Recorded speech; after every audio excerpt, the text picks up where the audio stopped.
네, 여행을 가더라도 일본에 가지 말고 국내로 가자. 일본 불매 운동이 하는데요. 그런데 정작 국내 유명 관광지를 가보면 바가지 요금이 극성이다 보니까 또 선뜻 내키지 않는 게 현실입니다. 그래서 단속을 철저히 해라, 처벌을 해야 된다 이런 목소리가 많은데 이게 가능한지 팩트체크팀 오규정 기자와 따져보겠습니다. 예, 오 기자. 국내 관광 다녀오신 분들이 제기하는 불만들 어떤 것들이 많습니까, 요즘? 네, 그 게시판을 하나 가져와 봤는데요. 대표적인 관광지죠. 강릉시의 홈페이지 게시판입니다.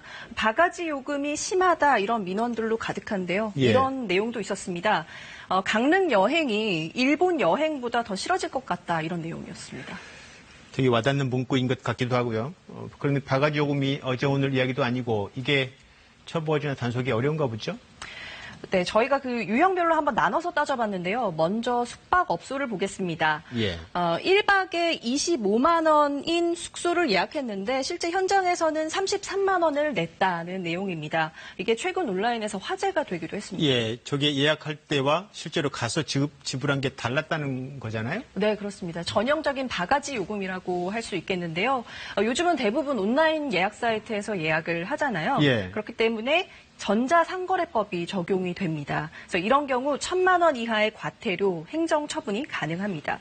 대신 숙박료가 아무리 비싸다고 하더라도 그 비싼 금액을 사전에 예약할 때 미리 알렸다면 따로 제재를 받지는 않습니다. 예, 실제로 예약과 현장이 다르면 과태료 처분은 가능한데 그러면 뭐 행정적으로 형사처벌 같은 건 안 되나요?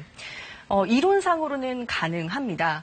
그러니까 관광객 입장에서는 사실 사기를 당한 셈인 거잖아요. 그렇죠. 예. 네, 그래서 관광경찰대가 사기 혐의로 단속을 하고 있는데 실제로 처벌되는 건수 자체는 미미합니다. 쉽지 않겠죠. 해수욕장 이야기를 안 할 수 없는데 해수욕장 가면 뭐 자릿세 명목으로 파라솔을 대여하면서 상당한 금액을 요구하는 경우도 많은데 이 경우는 어떻게 돼 있습니까? 해수욕장은 지자체가 대부분 민간 업체나 단체들에게 파라솔이나 텐트 관리 허가를 내주는데요. 예. 허가를 받지 않고 영업을 하게 되면 해수욕장법에 따라서 10만 원 이하의 과태료가 부과됩니다.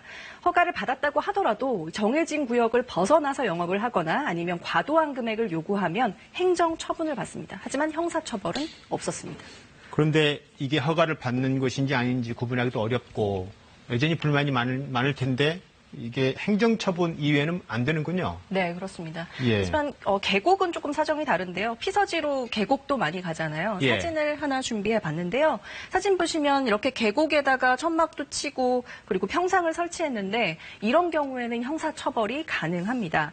하천법 또는 소하천법이 적용되는데요. 저런 무허가 구조물은 최고 징역 2년의 처벌을 받습니다. 실제로 저 사진 속 현장은 최근에 강제 철거됐습니다. 예.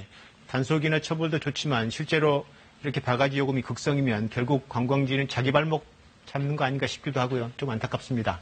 예. 팩트체크팀 오규정 기자였습니다.